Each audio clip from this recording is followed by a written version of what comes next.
പ്രേക്ഷകർക്കും ആയുർ സൗഖ്യത്തിൻ്റെ ഈ പുതിയ എപ്പിസോഡിലേക്ക് സ്വാഗതം. എൻ്റെ പേര് സിസ്റ്റർ ഡോക്ടർ ഓസ്റ്റിൻ. ഞാൻ അമല ആയുർവേദ ഹോസ്പിറ്റലിൽ സീനിയർ കൺസൾട്ടൻ്റായി ജോലി ചെയ്തുകൊണ്ടിരിക്കുന്നു. ഒരു മംഗള ശ്ലോകത്തോടെ നമുക്ക് ആരംഭിക്കാം. രാഗാദി രോഗാൻ സതതാനുശക്താൻ അശേഷകായ പ്രസൃതാനുശേഷാൻ ഔത്സക്യ മോഹാരതി ദാഞ്ചഖാന യോ അപൂർവ വൈദ്യായ നമോസ്തു തസ്മൈ. ഈ എപ്പിസോഡിൽ ഞാൻ സംസാരിക്കാൻ പോകുന്നത് സ്ട്രെസ് ഡിസോർഡേഴ്സിനെ കുറിച്ചാണ്. എന്താണ് സ്ട്രെസ്? ശാരീരികമോ മാനസികമോ ആയ സമ്മർദ്ദം മൂലം മനസ്സിനും ശരീരത്തിനുമുണ്ടാകുന്ന സമ്മർദ്ദമാണ് സ്ട്രെസ്. ഈ സ്ട്രെസ് മൂലം നമ്മുടെ മനസ്സിനുണ്ടാകുന്ന വൈകല്യങ്ങളും മാനസിക രോഗങ്ങളുമാണ് സ്ട്രെസ് ഡിസോർഡേഴ്സ് എന്ന ആ വിഷയത്തിൽ നാം ഡീൽ ചെയ്യുന്നത്. സ്ട്രെസ് ഡിസോർഡേഴ്സിൻ്റെ പ്രധാനപ്പെട്ട ലക്ഷണങ്ങൾ ഏവയെന്ന് നമുക്കൊന്ന് പരിശോധിക്കാം.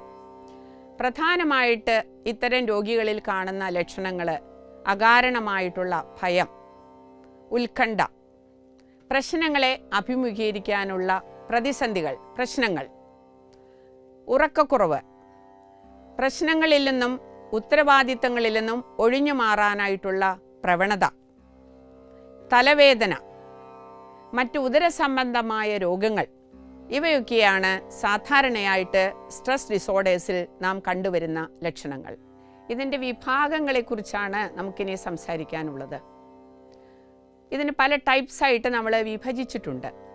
ഒന്നാമത്തേത് ജനറലൈസ്ഡ് ആങ്സൈറ്റി, അതായത് പൊതുവായിട്ട് നമുക്ക് തോന്നുന്ന ഉത്കണ്ഠകൾ. സാധാരണ ഒരു വ്യക്തിക്ക് ഉണ്ടാകുന്നതിനേക്കാൾ കൂടുതലായിട്ട് നമുക്കൊരു ഉത്കണ്ഠയുണ്ടെങ്കിൽ അതിനാണ് നമ്മൾ ജനറലൈസ്ഡ് ആങ്സൈറ്റി എന്നുള്ള ഗ്രൂപ്പിൽ പെടുത്തുന്നത്. രണ്ടാമത് പറയുന്നത് OCD, ഒബ്സസീവ് കമ്പൽസീവ് ഡിസോർഡർ എന്ന് പറഞ്ഞാൽ നമ്മൾ കൈ കഴുകിയോ എന്നുള്ള സംശയങ്ങൾ വരുന്നു. അതുപോലെ ഡോറ് ഒരു പ്രാവശ്യം അടച്ചാൽ തന്നെ വീണ്ടും അടച്ചോ എന്നുള്ള ഡൗട്ട്, നമ്മുടെ സ്റ്റൗ ഒക്കെ ഓഫാക്കിയാലും വീണ്ടും ഓഫാക്കിയോ എന്നുള്ള സംശയം കൊണ്ട് വീണ്ടും ചെന്ന് നോക്കുന്നു. ഇതാണ് OCD എന്നുള്ള ഗ്രൂപ്പിൽ വരുന്നത്. ഇനി നമ്മൾ വരുന്ന അടുത്ത group PTSD, post traumatic stress disorder എന്ന് പറയും. അതായത് ഒരു അപകടം നമ്മൾ കണ്ടു, അല്ലെങ്കിൽ അപകടത്തെക്കുറിച്ച് കേട്ടു, അത് കേട്ടത് മുതൽ നമ്മുടെ മനസ്സിൽ അകാരണമായിട്ടുള്ള ഒരു ഭയം നമ്മുടെ മനസ്സിലുണ്ടാകുകയാണ്. ഉദാഹരണം പറയുകയാണെങ്കിൽ ഭൂകമ്പം, യുദ്ധം, ഭൂമികുലുക്കം എന്നിവ ഉണ്ടായ ഒരു സാഹചര്യത്തിൽ നമ്മൾ ജീവിക്കുക, അല്ലെങ്കിൽ അങ്ങനെയുള്ളൊരു സാഹചര്യം അടുത്ത പരിസരത്ത് ഉണ്ടായി എന്ന് നമ്മൾ കേൾക്കുക. ഇങ്ങനെയൊക്കെയുള്ള സാഹചര്യത്തിലാണ് PTSD എന്ന് പറയുന്ന ആ ഒരു ഡിസോർഡർ നമുക്ക് ഉണ്ടാകുന്നത്. അടുത്തതായിട്ട് പാനിക് ഡിസോർഡർ. വളരെ സ്വസ്ഥമായിട്ടിരിക്കുന്ന ഒരു സമയത്ത് നമുക്ക് പെട്ടെന്നൊരു മരണഭയം വരിക, അല്ലെങ്കിൽ ഒരു ആങ്സൈറ്റി വരിക, ഞാൻ മരിക്കുമോ എന്നുള്ള ഭയം വരിക. ഇതാണ് പാനിക് ഡിസോർഡർ എന്നുള്ള ഗ്രൂപ്പിൽ വരുന്നത്. അടുത്ത് വരുന്നത് സോഷ്യൽ ഫോബിയ. അപ്പോൾ നമ്മൾ സോഷ്യലായിട്ട് ഇടപെടുന്ന നമ്മുടെ കാര്യങ്ങളൊക്കെ ഉണ്ട്. അപ്പോൾ എല്ലാ അനുദിനം നമ്മുടെ ഉത്തരവാദിത്തങ്ങൾ, നമ്മുടെ ജോലികൾ, അല്ലെങ്കിൽ നമ്മുടെ വർക്കിൽ വരുന്ന കാര്യങ്ങൾ, പ്രൊഫഷണൽ മാറ്റേഴ്സ്, ഇതിലൊക്കെ അതുമായിട്ട് ബന്ധപ്പെട്ട വ്യക്തികളെ അല്ലെങ്കിൽ അതുമായിട്ട് ബന്ധപ്പെട്ട സംഭവങ്ങളെയൊക്കെ ഫേസ് ചെയ്യാനായിട്ടുള്ള ഒരു ബുദ്ധിമുട്ട്, അല്ലെങ്കിൽ ഒരു ആങ്സൈറ്റി, അതിൽ നിന്ന് ഒളിച്ചോടാനായിട്ടുള്ള ഒരു പ്രവണത, അല്ലെങ്കിൽ ഒരു അപഹർഷത, ഇതൊക്കെയാണ് ഈ സോഷ്യൽ ഫോബിയയിൽ വരുന്നത്. ഇപ്പോൾ PTSD എന്നുള്ള സംഭവത്തിൽ കഴിഞ്ഞാണെങ്കിൽ ഒരു ഉദാഹരണം പറയുകയാണെങ്കിൽ, എൻ്റെ അടുത്തൊരു പേഷ്യൻ്റ് വന്നു. ആ വ്യക്തി പോസ്റ്റ് ട്രോമാറ്റിക് സ്ട്രെസ് ഡിസോർഡറായിട്ട്, അതായത് ഡിഗ്രിക്ക് പഠിക്കുന്ന സമയത്ത് അദ്ദേഹത്തിന് ആക്സിഡൻറ്റ് പറ്റിയതാണ്, ഹെഡ് ഇഞ്ചുറി സംഭവിച്ചു.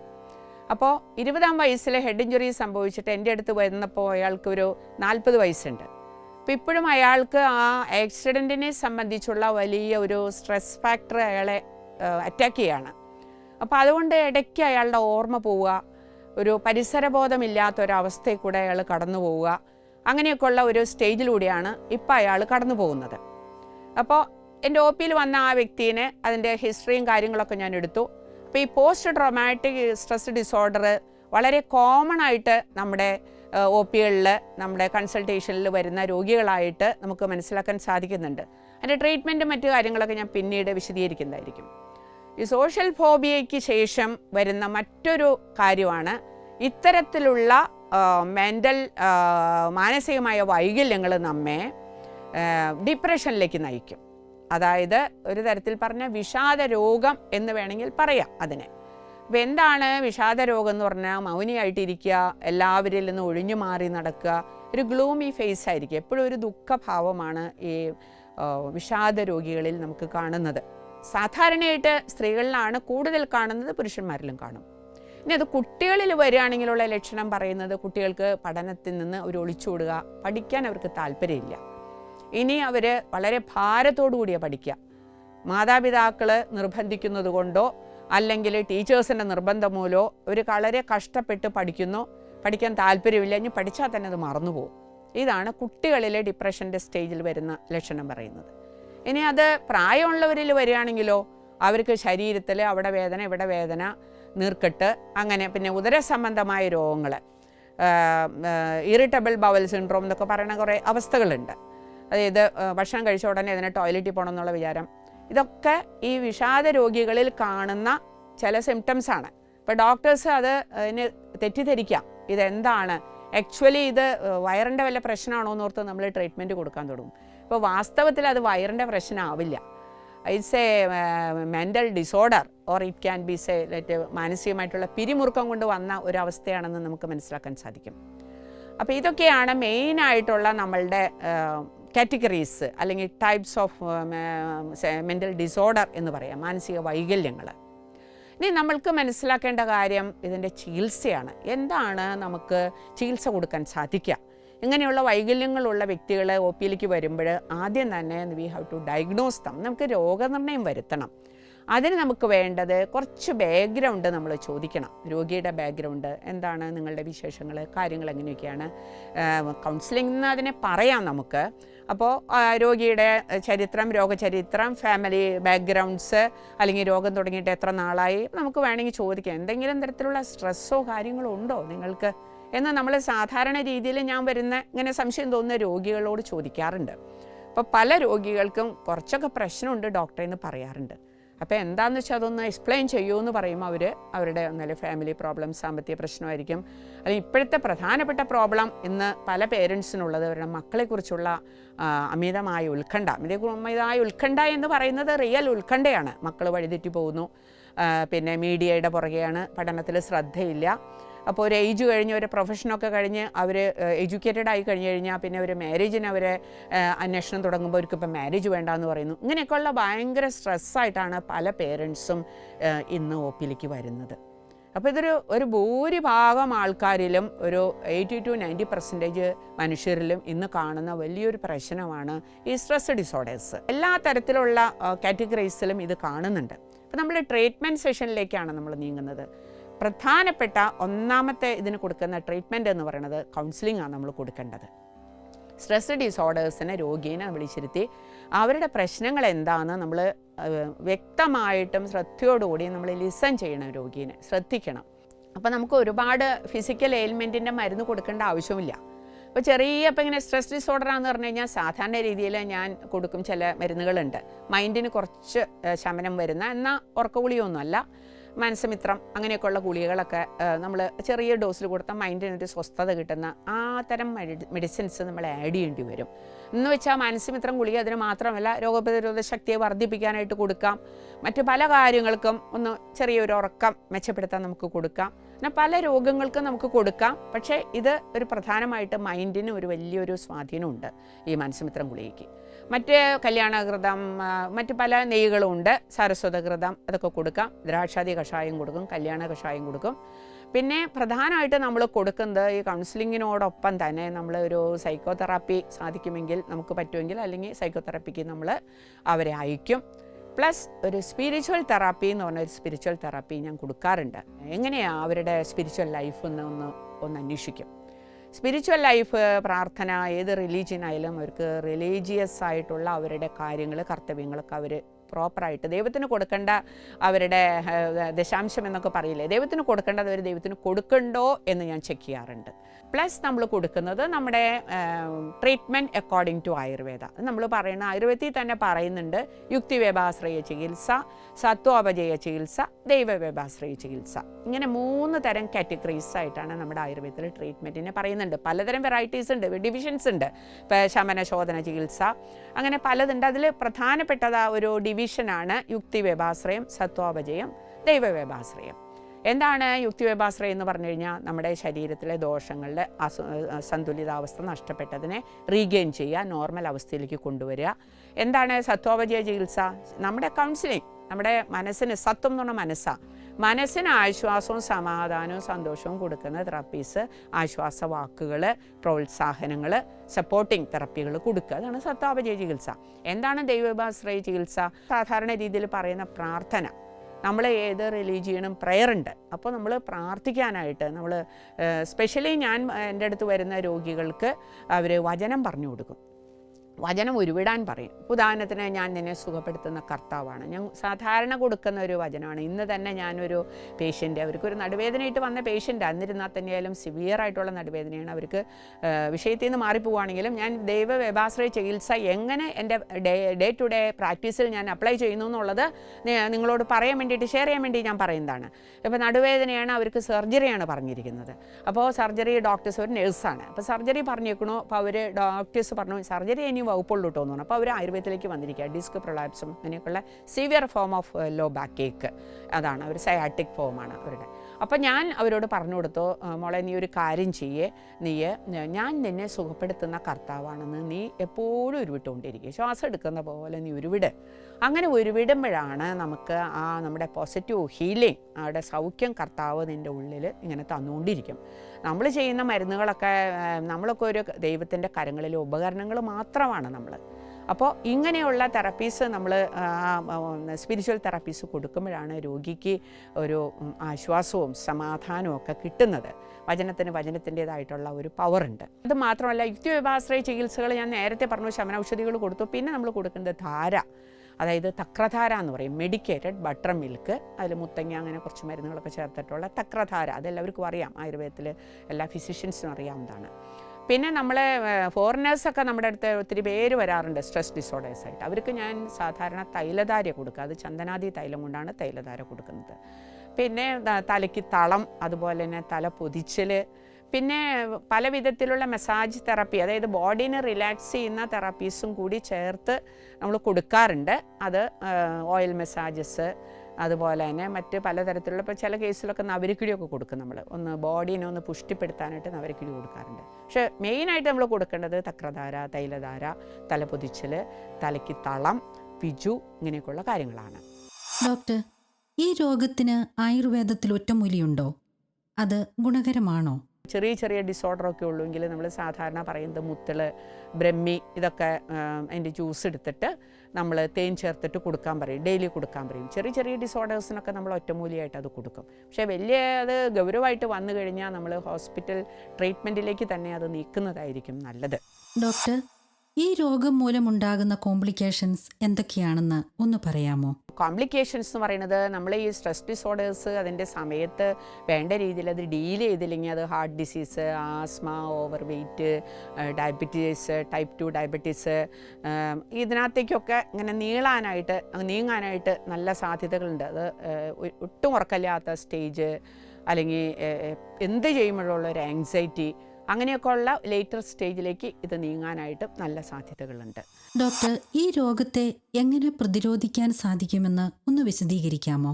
എപ്പോഴും മൈൻഡിനെ പോസിറ്റീവ് തിങ്കിങ്, എപ്പോഴും നല്ല കാര്യങ്ങൾ ചിന്തിക്കുക, മനസ്സിൽ നിന്ന് വെറുപ്പും അങ്ങനെയൊക്കെയുള്ള നെഗറ്റീവ് നിഷേധാത്മക വികാരങ്ങളൊക്കെ നമ്മുടെ മൈൻഡിൽ നിന്ന് കളയാൻ നോക്കുക. അതായത് ഗ്രഡ്ജ്, വെറുപ്പ്, വിദ്വേഷം, അതൊക്കെ നമ്മുടെ മനസ്സിൽ നിന്ന് മാറ്റി എപ്പോഴും നല്ല നല്ല പോസിറ്റീവ് തിങ്കിങ് വളർത്താനായിട്ട്, അതങ്ങനെ ചിന്തിക്കാനായിട്ട് നമ്മൾ അവർക്ക് ട്രെയിനിങ് കൊടുക്കുക. അത് നമ്മൾ ശ്രമിക്കുക. പിന്നെ നല്ല ഫ്രണ്ട്ഷിപ്പ് നമുക്കുണ്ടാകുക. പിന്നെ നമ്മൾ യോഗ, അങ്ങനെയൊക്കെയുള്ള ബ്രീതിങ് എക്സസൈസൊക്കെ ഇതിനെ ഒത്തിരി സഹായിക്കുന്നതാണ്. ഞാൻ പറയാന്ന് വെച്ചാൽ സൽഗ്രന്ഥങ്ങൾ വായിക്കുക, കുറച്ച് സമയം പ്രാർത്ഥിക്കുക. അപ്പോൾ നമ്മൾക്ക് ഏത് ആൾക്കാർക്കും അങ്ങനെ ഒരു കൗൺസിലിങ്ങിനൊക്കെ ആയിട്ട് നമുക്ക് പറ്റിയ സ്പിരിച്വലായിട്ട് വളർന്ന വ്യക്തികളുടെ അടുത്തേക്ക് പോയി അവരോടൊന്ന് നമ്മുടെ അങ്ങനെയുള്ള പ്രശ്നങ്ങൾ ഷെയർ ചെയ്ത് അവരിൽ നിന്ന് ചില ആശയങ്ങളും അല്ലെങ്കിൽ ഉപദേശങ്ങളൊക്കെ സ്വീകരിക്കുക, ഇങ്ങനെയൊക്കെയുള്ള കാര്യങ്ങൾ. പിന്നെ നമ്മൾ നിർബന്ധമായിട്ടും ആൽക്കഹോള്, പുകവലി, ഇതൊക്കെ നമ്മൾ അവോയ്ഡ് ചെയ്യാൻ പറയും. സ്ട്രെസ് ഡിസോർഡേഴ്സ് ഉള്ളവർക്ക് നിർബന്ധമായിട്ടും ആൽക്കഹോൾ അവോയ്ഡ് ചെയ്യണം, ചെയ്തേ പറ്റൂ. പിന്നെ നമ്മൾ കാപ്പി ചായയുടെ പ്രയോഗങ്ങൾ നമ്മൾ കഴിയുന്നതും നമ്മൾ കുറയ്ക്കുന്നതാണ് നല്ലത്. കുറയ്ക്കാൻ അത് തീരെ വർജിക്കാൻ നമ്മൾ സാധിക്കുമെങ്കിൽ രോഗിക്ക് അത് പറഞ്ഞു കൊടുക്കുക, അല്ലെങ്കിൽ അതിൻ്റെ എണ്ണം കുറയ്ക്കാൻ പറയാം. അത് നമ്മൾ 4 പ്രാവശ്യം കഴിക്കുന്നത് 2 പ്രാവശ്യമാക്കുക, അല്ലെങ്കിൽ 1 പ്രാവശ്യമാക്കുക, അങ്ങനെയൊക്കെയുള്ള ഗൈഡൻസ് അവർക്ക് കൊടുക്കുക. അതായത് മനസ്സിനെ എപ്പോഴും ശാന്തമായിട്ട് വെക്കാനായിട്ടുള്ള ഒരു ട്രെയിനിങ് അവർക്ക് കൊടുക്കുക. പിന്നെ എനിക്ക് പേഴ്സണലായിട്ട് ഞാൻ ചെയ്യുന്ന അല്ലെങ്കിൽ ഞാൻ പറയുന്ന ഒരു കാര്യമാണ്, ഇതിൽ നമ്മൾ കുറച്ച് തമ്പുരാനിൽ ആശ്രയം വയ്ക്കുക. നമ്മുടെ ബുദ്ധിയിൽ എല്ലാ കാര്യങ്ങളും കൂടെ കൊണ്ടുവരാൻ നോക്കിക്കഴിഞ്ഞാലൊന്നും നടക്കില്ല. അതായത് നമ്മൾക്ക് ലിമിറ്റേഷനുണ്ട്. അതിപ്പോൾ ഡോക്ടറായാലും കൊള്ളാം, നേഴ്സായാലും കൊള്ളാം, പബ്ലിക്കായാലും കൊള്ളാം, സാധാരണക്കാരനായാലും കൊള്ളാം, ജോലി എടുക്കുന്ന ആളായാലും കൊള്ളാം, എല്ലാവരിലും നമ്മൾ അറിഞ്ഞിരിക്കേണ്ട ഒരു സത്യം എന്താണെന്ന് വെച്ചാൽ തമ്പുരാനിലുള്ള ആശ്രയം നമ്മൾ ചെറുപ്പത്തിലേ തന്നെ അത് കൾട്ടിവേറ്റ് ചെയ്യാൻ നോക്കണം. ചെറുപ്പത്തിൽ കൾട്ടിവേറ്റ് ചെയ്തില്ലെങ്കിൽ അത് പ്രായമാകുമ്പോഴോ മധ്യവയസ്സിലൊക്കെ തന്നെ അത് വളർത്തിയെടുക്കാനായിട്ടുള്ള ഒരു നല്ലൊരു പരിശീലനം നമുക്ക് വേണം. ഉദാഹരണത്തിന് ഫസ്റ്റ് പത്രോസിൽ പറയുന്നതാണ്, നിങ്ങളുടെ ഉത്കണ്ഠകളെല്ലാം അവിടുത്തെ ഏൽപ്പിക്കുന്നു, അവിടുന്ന് നിങ്ങളുടെ കാര്യത്തിൽ ശ്രദ്ധാലുവാണ്. അപ്പോൾ ഇങ്ങനെയൊക്കെയുള്ള വചനങ്ങൾ നമ്മൾ വായിച്ച് അത് രേഖപ്പെടുത്തി അത് ഉരുവിട്ട് അതിനെ കൊണ്ട് നടക്കുക എന്നുള്ളതാണ് നമുക്ക് ശ്രദ്ധിക്കാനായിട്ടുള്ള ഒരു പ്രധാനപ്പെട്ട ഒരു കാര്യം എനിക്ക് പറയാനായിട്ടുള്ളത്. പിന്നെ എൻ്റെ ഒരു പേഴ്സണലായിട്ടുള്ള എക്സ്പീരിയൻസ് എനിക്ക് ഷെയർ ചെയ്യാം. ഞാനിങ്ങനെ ഇവിടെ അമലയിൽ വർക്ക് ചെയ്തുകൊണ്ടിരിക്കുമ്പോൾ ഞാൻ ഒരു കോഴ്സിൻ്റെ പ്രിൻസിപ്പളായിരുന്നു. അപ്പോൾ ആ സമയത്ത് ഒരു കോഴ്സിന് ഇത്ര പേരെ ഡിബാർ ചെയ്യണം എന്നുള്ളൊരു ഇതൊക്കെ വന്നു ഗവൺമെൻറ്റിൽ നിന്ന്. അവർക്ക് അവർ എലിജിബിൾ അല്ല, അവർ ഡിബാർ ചെയ്യണമെന്ന്. കോഴ്സ് തുടങ്ങിയിട്ട് 6 മാസമായി, 1 ഇയർ കോഴ്സാണ്. അപ്പോൾ എനിക്ക് ഉണ്ടായ വചനത്തിൻ്റെ ശക്തിയെക്കുറിച്ച് ഞാൻ മനസ്സിലാക്കിയത് ആ ഒരു ഇൻസിഡൻറ്റിലാണ്. അപ്പോൾ ഇത് ഭയങ്കര ഒരു സ്ട്രെസ്ഫുൾ ഇൻസിഡൻ്റ് ആയിരുന്നു എന്നെ സംബന്ധിച്ചിടത്തോളം. അപ്പോൾ ഞാനത് വേറൊരു സിസ്റ്ററോട് അത് ഷെയർ ചെയ്തു. അപ്പോൾ ഷെയർ ചെയ്തപ്പോൾ ആ സിസ്റ്റർ എന്നോട് പറഞ്ഞു, അപ്പോൾ ഒരു പ്രെയർ ഗ്രൂപ്പൊക്കെ ഉണ്ടായിരുന്നു ഒന്ന് കോൺവെൻറ്റിൽ. അപ്പോൾ ആ സിസ്റ്റർ പറഞ്ഞു, ഏഷ്യ 45:2 ഉരുവിട്ടുകൊണ്ടിരിക്കാൻ പറഞ്ഞു. അപ്പോൾ അതിനകത്ത് പറയുന്നത്, ഞാൻ നിനക്ക് മുമ്പേ പോയി മലകൾ നിരപ്പാക്കുകയും പിച്ചറവാതികൾ തകർക്കും, ഇരുമ്പോടാമ്പലുകൾ ഒടിക്കുകയും ചെയ്യും, നിൻ്റെ പേര് ചൊല്ലി വിളിക്കുന്ന ദൈവമായ കർത്താവ് ഞാനാണ് എന്നുള്ള ആ വചനം ഞാൻ എത്രയോ പ്രാവശ്യമാണ് ഞാൻ ഉരുവിട്ടതെന്ന് എനിക്ക് ഓർത്തിട്ട് ഇപ്പോൾ കിട്ടുന്നില്ല. എത്ര പ്രാവശ്യം ഞാൻ ആ വചനം ഉരുവിട്ടു.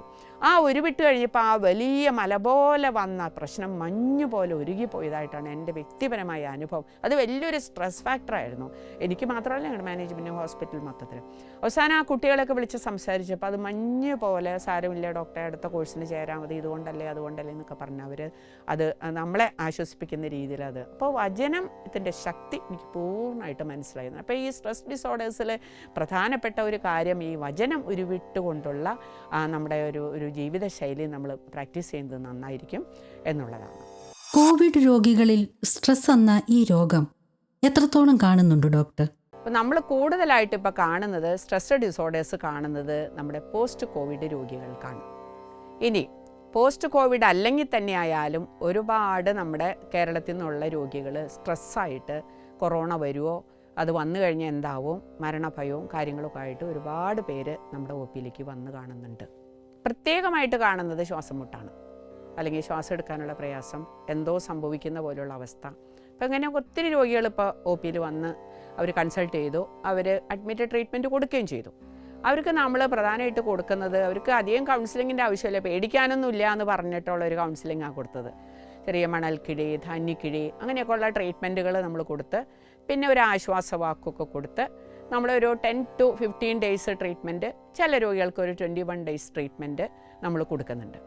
സാധാരണ രീതിയിലുള്ള സ്ട്രെസ് ഡിസോർഡേഴ്സ് ഇപ്പോൾ വിദേശത്തു നിന്നൊക്കെ വരുന്ന രോഗികളാണെങ്കിൽ നമ്മൾ നേരത്തെ അവരോട് പറയും 21 to 28 ഡേയ്സ് നമ്മൾ ട്രീറ്റ്മെൻറ്റ് എടുക്കുന്നതാണ്, അഡ്മിറ്റഡ് ട്രീറ്റ്മെൻറ്റ് എടുക്കുന്നതാണ് നല്ലതെന്ന് പറയും. അതിൽ നമ്മൾ കൗൺസിലിങ്, സൈക്കോതെറാപ്പി, സ്പിരിച്വൽ തെറാപ്പി, അതുപോലെ തന്നെ മസാജസ്, തലയ്ക്ക് ധാര, അതുപോലെ തന്നെ തലപൊതിച്ചൽ, അങ്ങനെയൊക്കെയുള്ള തലയിൽ തളം വയ്ക്കുക, ഇങ്ങനെയൊക്കെയുള്ള ട്രീറ്റ്മെൻറ്റുകളും അസോസിയേറ്റഡ് വിത്ത് അതിനോടുകൂടി ഇൻറ്റേർണൽ മെഡിക്കേഷനും നമ്മൾ കൊടുക്കും.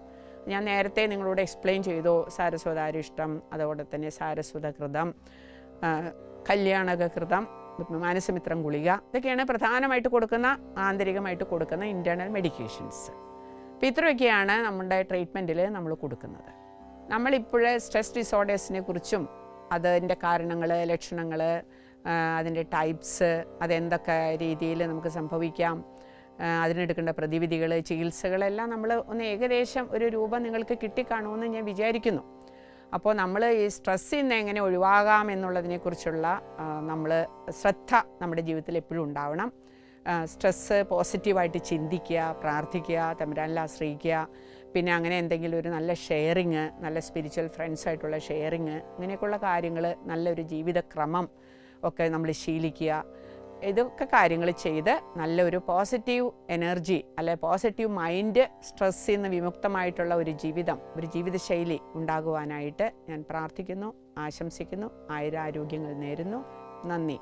ആയുർ സൗഖ്യത്തിൽ വരുന്ന വിഷയങ്ങളുമായി ബന്ധപ്പെട്ട സംശയങ്ങൾക്കും അഭിപ്രായങ്ങൾക്കുമായി ബന്ധപ്പെടുക 9188303000.